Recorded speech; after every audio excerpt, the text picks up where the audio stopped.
Russia ఓ పక్కన ఉక్రెయిన్తో యుద్ధంలో నడుస్తోంది, వాళ్ళిద్దరి మధ్యన ఘర్షణ ఉంది కాబట్టి మనల్ని ఏం చెయ్యదు అని భావించినటువంటి సిరియాలో ఉన్నటువంటి రెబల్స్, వాస్తవంగా సిరియా ప్రభుత్వానికి రష్యా అండ, సిరియా రెబల్స్కి వ్యతిరేకం. ఒకప్పుడు ఈ రెబల్స్ సిరియాలోని కొన్ని ప్రాంతాలను ఆక్రమించుకుంటే రష్యా వాళ్ళ మీద దాడి చేసి వాళ్ళ అవతలకి తరిమేసి మళ్ళీ ఆ ప్రాంతాలు సిరియాకి అప్పచెప్పి అల్ అసద్ చేతికి అప్పచెప్పి వచ్చింది. ఇప్పుడు మళ్ళీ రష్యా అటు హడావిడిలో ఉండగా నిశ్శబ్దంగా 3 రోజుల్లోనే సిరియాలోని పట్టణాలని ఆక్రమించుకున్నటువంటి వేళ రష్యా ఏమైనా చేయగలుగుతుందా లేదా అంటే లేదు, రష్యా రంగంలోకి దిగింది.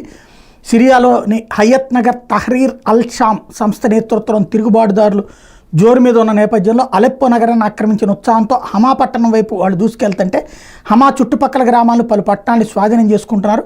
హమా సిరియాలో 4వ అతిపెద్ద నగరం. మరోవైపు సిరియా కండగా రష్యా రంగంలోకి దిగింది. ఇద్లిట్, అలెప్పో నగరాల మీద భారీ స్థాయిలో వైమానిక దాడులు ప్రారంభించింది. మళ్ళీ పరిస్థితి నియంత్రణలోకి తెచ్చేందుకు సిరియా ప్రభుత్వ బలగాలు కూడా ప్రయత్నిస్తున్నాయి. ప్రస్తుతం ఆక్రమించిన ప్రాంతాల మీద తిరుగుబాటుదారుల నియంత్రణ కొనసాగిస్తారా లేదా అన్న దాని మీద అనిశ్చితి నెలకొంది.